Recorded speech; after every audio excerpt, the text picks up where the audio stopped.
Today's program is part of the award-winning series Profiles in Literature, featuring interviews with persons prominent in American literature for children. The moderator of this series is Dr. Jaqueline Shachter Weiss. Today's guests were both raised in Greater Philadelphia. Our artist is Trina Schart Hyman, who now lives in this farmhouse. Where is it located, Trina? In Lyme, New Hampshire, Jackie. Our guest author, Lloyd Alexander, still lives nearby. Where's your home, Lloyd? At Drexel Hill. Joining us is my Profiles partner, Carolyn Field, Coordinator Emerita of the Office of Work with Children of the Free Library of Philadelphia. I wanted to do this program for so many years, so you know I'm happy to have you both here. Trina, you and Lloyd have been friends for a long time, and you painted this beautiful oil portrait of him. Yes, I did. I noticed that he's holding a book instead of a cat. Now, you know I love cats, but I'm glad you're holding a book, Lloyd. And who's holding the cat in this picture? That must be Janine holding the cat. That's right. Lloyd, what role did Janine play in discovering a certain manuscript? Well, her role essentially was starting to clean the attic. And there? And she dredged up more junk and stuff and trash couldn't believe. But included was? Well, included were old matchbook covers. No, I don't want those details. Crutches. Did you have crutches in your house? No, we don't have those. Yeah. But we included in all this stuff. Oh, included was my old original filing system. I didn't want those details.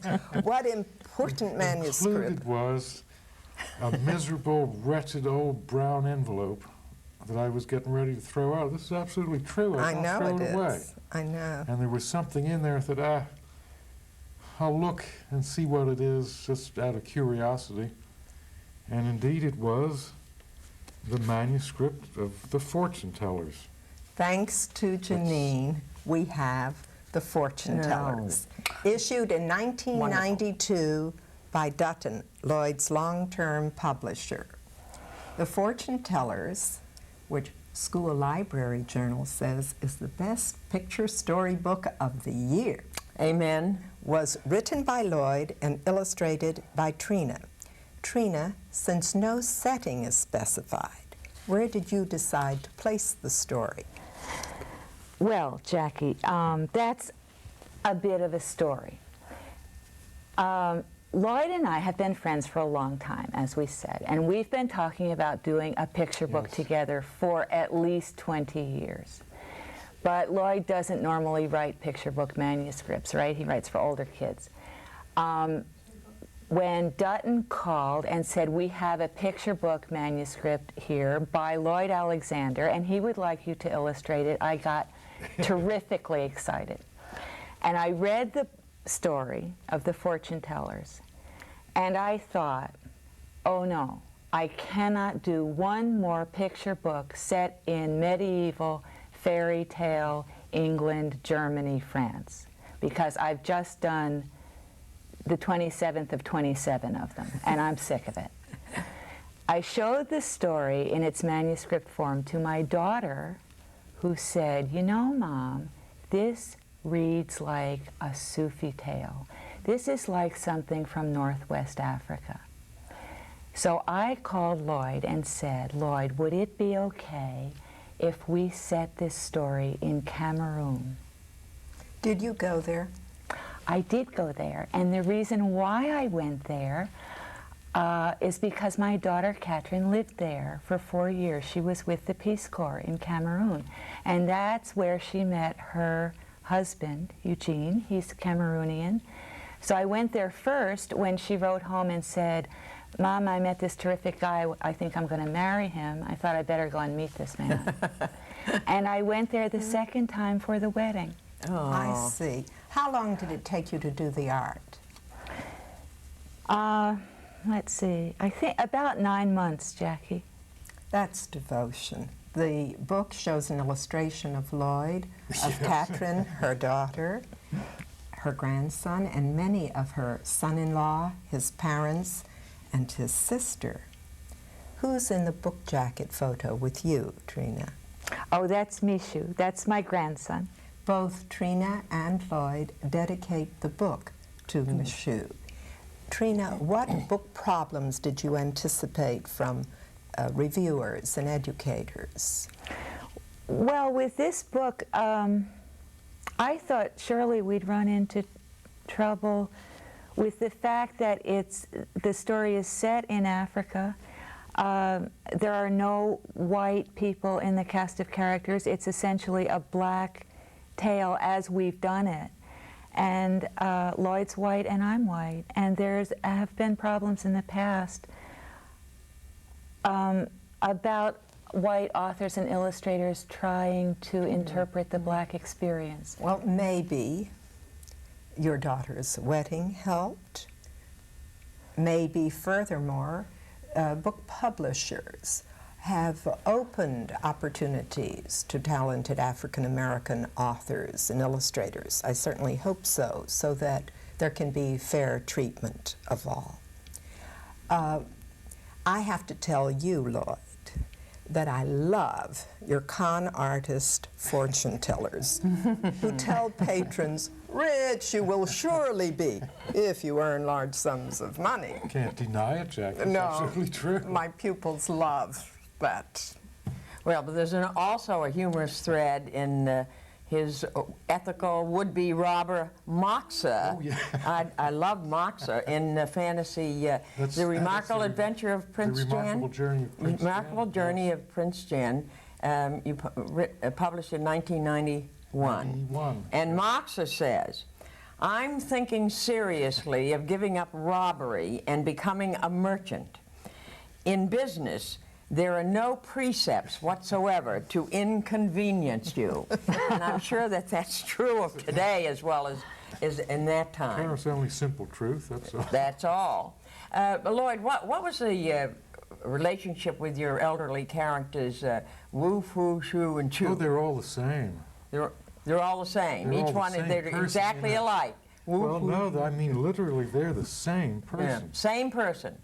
that With a appears. different name. It's Yeah. a very mysterious individual who simply He's takes elusive. Uh-huh. Yeah. I who simply takes on these different, what would you call it, manifestations or something, but they're all the same person. Well, that's good. I'm going to read the book over Yeah. again and Oh, well, I realize knew the that. rhyming know. names had some No, Yeah. rationale. This is the same person. Why? This is a very Zen, a very Buddhistic, very Taoistic kind of idea. It's constant, same guy. Very good, very good. Well, now I hope everybody understands that. Why do you write so many fantasies? You want a serious answer? I was trying to think of a smart answer. I can't think of one. Well, Carolyn, very simple because, well, two reasons. First, it suits my personality to do it, for one thing. And secondly, I can make comments and express things in fantasy that I couldn't do easily. In the factual, yeah. fictional work, per I mean, se. it's a very liberating form, and When- it suits my disposition, that's all. You know, Prince Jen is very popular with the middle school students, and it won the Pennsylvania Young That's Readers' Choice Award in Very proud. 1992. But that's only one of the many awards that you've won. And one of these awards was the Newbery Medal in 1965. Ooh, now, wait. now, what did you win that for? Carolyn, wait, What? we got to check our calendar. It's, Yeah, was it 69? 65 is what I had down. But you won the Newbery, That's true for the High King. the High King. And that is the last one of a series of 5 books Yes. about the land of Prydain, Yes. the mythical Welsh kingdom. In your Newbery speech, you said that the High King wasn't a fast-moving item of real estate.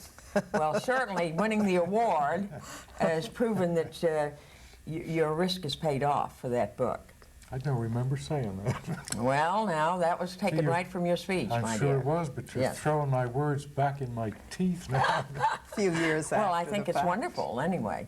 What book that was published in 1971 that won the National Book Award? Oh, that was The Marvelous Misadventures of Sebastian. Of Sebastian, Yeah. which is a marvelous story as well as Sure a is. marvelous book. And what about the American Book Award in 1982? That was Westmark. Ah, and Westmark Which was was the the beginning of a series The of beginning three. of a trilogy. Now, are you going to add any to that, by No, the way? that's- No, that's that's it. ended. Trilogy. In 1986, the Catholic Library Association gave you their prestigious Regina Medal.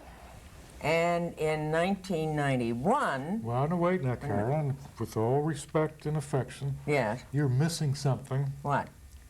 Was it not 1987? Was there not a prestigious award known as the Carolyn W. Field Award? Well, maybe Yeah. we'll be talking about that a little later. Oh, okay. I never thought she was shy. No, I was startled. I thought, gee, no. you No, wouldn't well, do the that. For what Catholic- book? I was very active what with the book? Catholic Library For the Association, so I Illyrian was there. Adventure. The The Illyrian Adventure. okay, that's what brought Oh, it. okay. Oh, well, the I'll take it Field back, Award. Carolyn. If you're No, gonna no, no, mention it. we've discussed gonna it mention now. Yes. I've got to move on. I've got to watch the time, guys. Now, the other thing is that you also won the Pennsylvania Center for the Book Lifetime Achievement Award in 1991. That's right. That's right. Because I was there, That's so I know I was there too. that.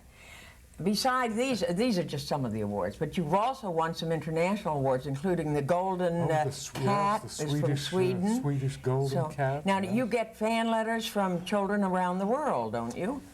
Yes, as a matter of fact, I get them essentially from Sweden, from Germany, from Malaysia.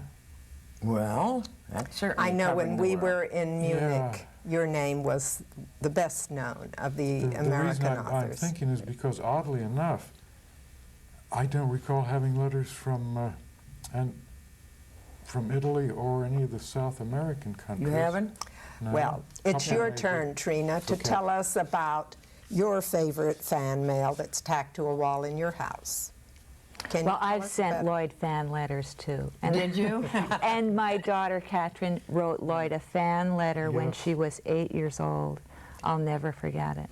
It But took I her have to weeks. give some That's focus right. to you, I and get I don't fan have mail much too, not time. from as far away as Sweden and Germany, and although I do get some from England and some from Indonesia, I get lots and lots of fan mail. And my favorite fan letter I've committed to memory. I've tacked it on the door of my studio. It says, "Dear Mrs. Hyman, you work very hard. You are very beautiful. Love, Oh. Charles." I would put that up too wonderful. if I had anyone telling me that nice? that. Lovely. It's also your turn to tell us what book brought you this Caldecott Medal in 1985. That St. George and the Dragon by Margaret Hodges, published by Little Brown and Company. The border design suggests an illuminated manuscript. Who retold this story from Spenser's Faerie Queene? Margaret Hodges is the author. She, retold it from the Spenser, which I had never read, but when I was illustrating this version, I went back to the Spenser, and it's marvelous. Her version's marvelous, too. It's a great story. This book is enormously popular because, not because of the beautiful illuminated borders, Jackie, but because of the dragon. Everybody loves a dragon. I have to tell you, in 1985, this book received from the Pennsylvania Library Association the Carolyn W. Field Award, named for my distinguished partner. Right here. Copy here. And you know, it was such a joy to honor this book because Margaret Hodges is not only a friend of mine, she was a librarian, and That's right. she also was a good friend to libraries and to books. Now, on the back cover, which I love, you show Margaret and her husband Fletcher walking up to your house in medieval costume. You're sitting on a stool, busy writing or illustrating. Why did Margaret come to visit you to your home? That's my medieval drawing board. She came at my request, because when I had accepted this as a book to work on, I realized that I really didn't know what historical time period to place it in. And I needed help from the author about whether she wanted to put the story in Spencer's Elizabethan period, or whether she wanted to go with the fantasy, as it were, and take it back to pre-Arthurian times. So she and Fletcher, Margaret and Fletcher, were on their way to a wedding, I believe, and they said, well, we'll be in your neck of the woods in northern New England, so why don't we stop by and talk about it? And that was the beginning of a very wonderful friendship. Well, how did Margaret help you in avoiding showing the death of the bloody dragon? Oh, that's right. In the story, there's this really quite violent scene described where St. George kills the dragon by thrusting his sword into the dragon's mouth and piercing the dragon's brain through the roof of his mouth. And I thought, wow, that's intense, you know, but I don't think I can draw this for my own sake. It was just too much blood.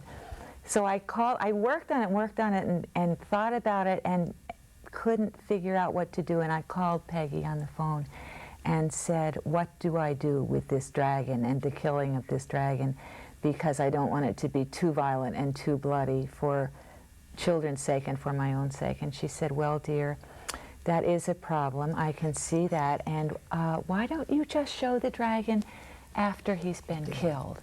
It was such good advice. Perfect. That's rare author illustrator cooperation. You've Very worn rare. both shoes yourself, because you retold Little Red Riding Hood and also drew its pictures. Why was this story important in your childhood? Well, Jackie, I believe that I was Little Red Riding Hood for over a year. It was the first book I learned to read, and I identified with the heroine so convincingly. She was so convincing to me that I thought I was Little Red Riding Hood. And my mother went along with it and made me a little red cape, and the family dog was the wolf. And we went to grandmother's house every day. That's what I did for my job when I was 4 years old. So it was a very personal kind of story to me.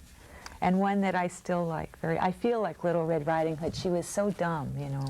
And she couldn't. Oh, don't derogate yourself. I have to tell you why. My pupils love Little Red Riding Hood. In 1984, Little Red Riding Hood was a Caldecott Honor Book. In 1985, Trina won the Caldecott Medal for St. George and the Dragon. In 1986, her art for Eric Kimmel's Herschel and the Hanukkah Goblins made it a Caldecott Honor Book. Both honor books were published by Holiday House. Eric Kimmel contributes to Cricket, a children's magazine. Both of you are on the Cricket Executive Board.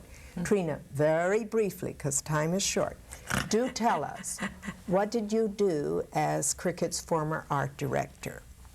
What did I do? Well, I recruited the artists that worked on the magazine, and also I invented the characters that run around the margins of Cricket magazine. Cricket and Ladybug and Sluggo and Marty the Worm and George and Tail and all those cartoon characters that I thought they were hilariously funny, and I think the kids liked them too. They were my invention. Right.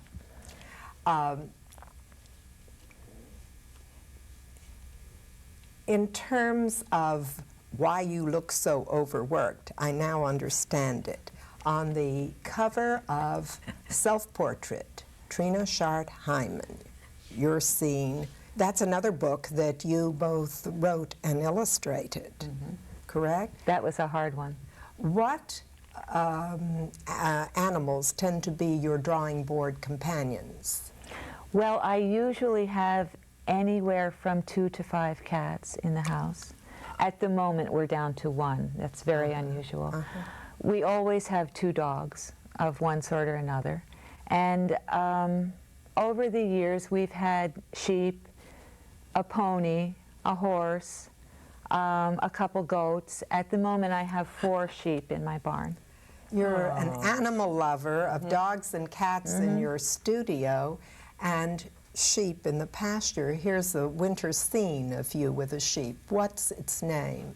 This is India Pink. We call her Pinky for short. Oh, I see. And I'm amused because she and Lloyd both give so many fancy names to their pets. You, Heathcliff, and Barkus the Unwilling. And I noticed that you use family members and friends as models for some of your illustrations. Who was the model for the girl in Norma Farber's How Does It Feel to Be Old?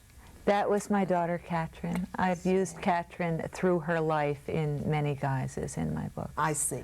This is an unusual book. I'm talking about How Does It Feel to Be Old, in which you drew reality in black and white and memories in brown and white based on your own old family photographs. How do you feel about the sensitive results? It's a book that makes me cry every time I look at it. It's very near to my heart. I can understand that. Well, it's easy, Trina, to see why you won the Golden Kite Award for the Barbara Cohen's, illustrating Barbara Cohen's Canterbury Tales by Chaucer, published by Lothrop, Lee, and Shepard. Right. What are the total number of books that you've illustrated? Do you know? Oh gosh, Carolyn. I stopped counting at 130 Oh my. because that just seemed like too much to me. Now, I'm not, those are not all picture books, and they're certainly not all in print, but I would say it's over 150 books by now. Well, I don't think we should say just picture books because it's very important for other books, for the older boys and girls, to have illustration too. Right. Lloyd, do you know how many books of yours have been published? I should know. Didn't count them this morning. It's altogether maybe 33, 34. That's quite a lot. And you've done both adult and children's books and picture books with this new I'm counting one. them all, Carol. Well, you're both amazing achievers and so young to have done so much. Lloyd, you've just finished a series of 5 books about a very beautiful, intelligent young woman, Vesper Hawley. Yeah. Get that name right. Why did you set that series in the 19th century? Well, all right, basically because I didn't want them to have too many resources. Ah. See, if they can get on the telephone, the story's gone. You're so smart. That's smart. Yeah, Is it? Yeah. Well, I think that's very clever. Now, the Jackets of Two were drawn by you, Trina. That's right. Now, the Philadelphia Adventure. The Jadera Adventure. The Jadera Adventure. Now, the Philadelphia Adventure, did you have to do much research on it, and where did you do it? Or did you have it? No, I did a lot of research. You did? Where did you do it? Free Library, Philadelphia. That's what she was waiting for. Carolyn, Wonderful, let me point out to you that in the note at the end of the book. You do indeed, cite the Free Library. I know, but see, I want the audience, the world, to know that you use the Free Library. Oh, yeah. All right, now, and you also used the library per se in the Jadera Adventure because Vesper Hawley goes off to a Mediterranean land to return a library. Overdue book. Only 15 years overdue. Oh, that's all, just 15 years. Tell me, Lloyd, what about books, current books in progress? Can you tell us anything about what you're working on now? I wish I could. You're not adding to the Vesper Hawley series? No, I'm not going to do that for a while. But you might, because you could go on. Someday she's got to come back to me. Oh, yes, good. But I just thought I'm going to wait for a while, and I'll do something else. I wrote Prince Jen. I'm sorry. I'm going to have to, It's over. yes. It's over. I'm so sorry. That's all right. I didn't Do you have want to to talk say, about what I was doing. can you tell us in a single sentence, No, Lloyd? can't tell you anything. It's all confidential. No, it's not It's in the confidential. head. It's cold oatmeal in the brain. Okay, okay. Well, both of you are so prodigious. I want to say that award-winning Trina, Schart, Hyman, and Lloyd Alexander are totally immersed in the book world. As you know, as a child, Trina thought of herself as Little Red Riding Hood. As an adult, she eats and breathes the books she illustrates. In accepting the Caldecott Medal, she said, "Books and illustrations are a part of me. They're not just what I do, they're what I am." In receiving the Newbery Award, Lloyd concluded, "The committee tells me I can keep the medal now." But we both agree that where children are concerned, it's not what we keep that matters, but what we hope to give. We appreciate great talent and time donated by both of you to help young people cherish books as lifetime companions. Thank you.